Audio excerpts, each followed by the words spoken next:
मीनाक्षी सुबह सुबह अपने घर में फूलों की लड़ियां लगा रही थी और गाना भी गा रही थी। तभी वहां पर उसकी जेठानी सेजल आ जाती है और कहती है, क्या बात है मीनाक्षी, तुम बहुत ज्यादा खुश नजर आ रही हो, कोई बात है क्या? खुश तो होंगी ना दीदी, आज हमारे पतियों की तनख्वाह मिलने वाली है और ठीक 1 हफ्ते बाद दिवाली है। कम से कम इस बार हमारे पास पैसा होगा तो हम दिवाली अच्छे से मना पाएंगे। इस बार दिवाली बहुत अच्छे समय पर आई है।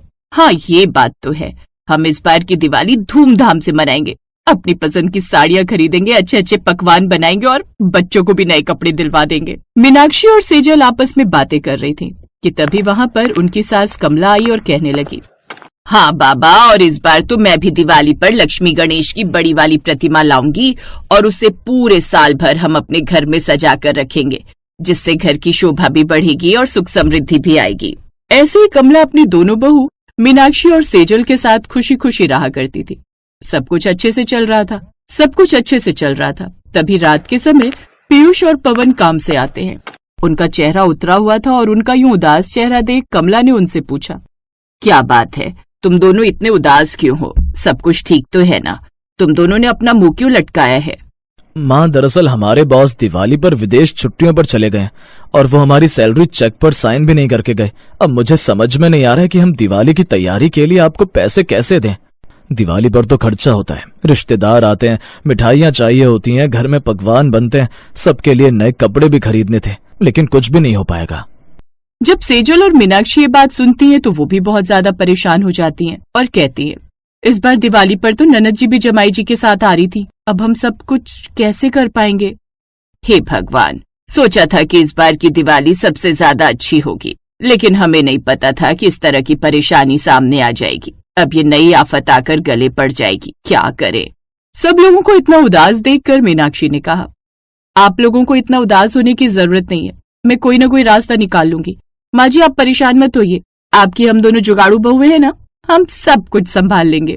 हाँ माँ जी, जब तक हम हैं तब तक आपको किसी भी बात से परेशान होने की जरूरत नहीं है। अब दिवाली को 2 दिन रह गए थे।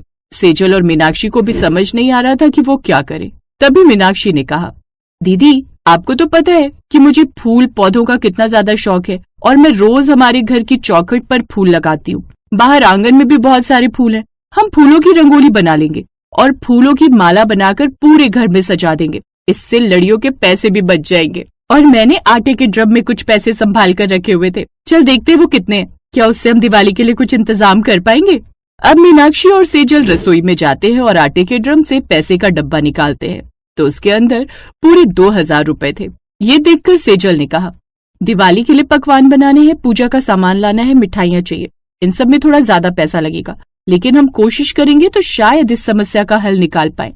अब सेजल और मीनाक्षी तैयार होकर दिवाली की शॉपिंग के लिए बाजार जाते हैं और सस्ते में मोमबत्ती और दिए ले आते हैं। दोनों थक कर घर आई तो कमला को दोनों ने देखकर कहा, क्या बात है माँ जी, आप बहुत ज्यादा परेशान नजर आ रही हैं, सब ठीक तो है ना? मेरी बेटी शादी के बाद पहली बार दिवाली पर अपने पति के साथ आ रही है, पर मुझे समझ नहीं आ रहा कि हम क्या करेंगे। मेरे दोनों ही बेटों की तनख्वाह नहीं आई है और अब तो मेरी पेंशन का टाइम भी नहीं है। माँ जी आप बिल्कुल भी फिक्र मत करिए, हम कोई ना कोई रास्ता निकाल ही लेंगे। देखिए हमने सोचा है कि फूलों से घर को सजा देंगे और रंगोलियां बना लेंगे और बाकी का इंतजाम भी हम कर ही रहे हैं। जिसके बाद अब सेजल और मीनाक्षी रसोई में जाते हैं जहाँ वो देखते हैं कि किचन में राशन का थोड़ा बहुत सामान रखा हुआ था और उसे देख मीनाक्षी सेजल से कहती है, अगर हम आटे के गुलगुले बना दे तो मीठे में ये पकवान हो जाएगा और ये सबको पसंद भी आएगा, और हम पुलाव बना लेंगे, वो हल्का भी रहता है, और अगर हमारे पास दिए कम पड़ गए तो हम आटे के दिए भी तो जला सकते हैं। वैसे भी माँ जी जो राशन की दुकान से राशन लेकर आती है वो बहुत पड़ा हुआ है। दोनों ही अभी बात सुनकर बहुत खुश हो जाते हैं क्योंकि उन दोनों जुगाड़ू बहुओं ने दिवाली के लिए बहुत सारे जुगाड़ जो सोच लिए थे। अब दिक्कत ये थी कि सब लोग क्या पहने। सेजल और मीनाक्षी बैठकर टीवी देख रहे थे, तभी टीवी पर नील का एक ऐड आता है, जिसे देख सेजल ने कहा, मीनाक्षी अगर हम सबको नए कपड़े पहनने तो हम पुराने कपड़ों पर रंग भी तो कर सकते हैं, उससे भी तो वो अलग रंग के दिखेंगे। सेजल का ये आइडिया मीनाक्षी को बहुत पसंद आता है और वो दोनों इस आइडिया से काफी खुश होते हैं। जिसके बाद वो अपने बच्चों को भेजकर तरह तरह के रंग मंगवा लेते हैं और जो कपड़े उन्होंने शादी ब्याह में कभी पहने थे वो उन कपड़ों को अच्छे से गर्म पानी करके अलग रंग में रख देते हैं। सेजल ने अपने गुलाबी रंग की साड़ी को गाढ़ा लाल रंग का कर दिया और बोली, ये साड़ी लाल रंग में कितनी सुंदर लग रही है। अगर मुझे पहले पता होता तो मैं गुलाबी रंग की साड़ी की जगह लाल रंग की साड़ी खरीद लेती। तभी मीनाक्षी ने अपना एक लहंगा निकाला जो कि उसने अपनी ननद की शादी में पहना था। वो लहंगा नीले रंग का था, जिसे देख मीनाक्षी ने कहा, मुझे शुरू से ही संतरी रंग का लहंगा चाहिए था और अब मैंने सोचा है कि मैं इसे संतरी रंग में रंगूंगी। मीनाक्षी ने नीले रंग के लहंगे को संतरी रंग का बना दिया और वो भी बहुत सुंदर लग रहा था। दोनों बहनों ने सारे कपड़े रंग कर छत पर सुखा दिए और उसे अच्छे से प्रेस करके तैयार कर दिया। जैसे उसकी सास ने ये सब देखा तो वो बहुत खुश हो गई और अपनी दोनों बहुओं से कहती है, ये क्या है बहू, ये साड़ी तो देखी देखी सी लग रही है लेकिन याद नहीं आ रहा कहाँ देखी है। माँ जी, ये आप ही की साड़ी है, बस पहले ये हरे रंग की थी और अब हमने इस साड़ी को बैंगनी रंग का बना दिया है, तभी आप इसे पहचान नहीं पा रही हैं। कमला ने अब उस साड़ी को गौर से देखा और कहने लगी, ये साड़ी तो इस रंग में और भी ज्यादा सुंदर लग रही है। सच में बहू, तुम दोनों ने कमाल का काम किया है। अब पूरे गली मोहल्ले, यहाँ तक कि मेरी खुद की बेटी भी नहीं पहचान पाएगी कि मैंने नई साड़ी पहनी है या पुरानी, क्योंकि ये पुरानी साड़ी बिल्कुल नई जैसी दिख रही है। सच में तुम दोनों जुगाड़ू बहू की जोड़ी कमाल की है। अब जुगाड़ू बहू का जादू ऐसे ही चल रहा था। उन्होंने दिवाली की सुबह सबसे पहले घर में पूजा की। मीनाक्षी बहुत सारे फूल तोड़ लाई और उसने पूरे घर को फूलों से सजा दिया, जिससे पूरे घर में खुशबू फैल गई। शाम के समय उन्होंने मिट्टी और आटे के दिए जलाकर घर को रोशन किया। तभी ननद भी अपने पति के साथ आ गई। माँ, भाभी, आप सबको हैप्पी दिवाली। कैसे आप सब लोग? हम सब बिल्कुल ठीक है, तुम बताओ तुम कैसी हो? अरे ननद जी, शादी के बाद पहली बार दिवाली पर घर आई हैं, तो उन्हें जो इस तरह बाहर ही खड़ा रखेंगे या घर में भी लेंगे? ननद जी, आप घर में बैठो और हाँ, तुमको भी हैप्पी दिवाली।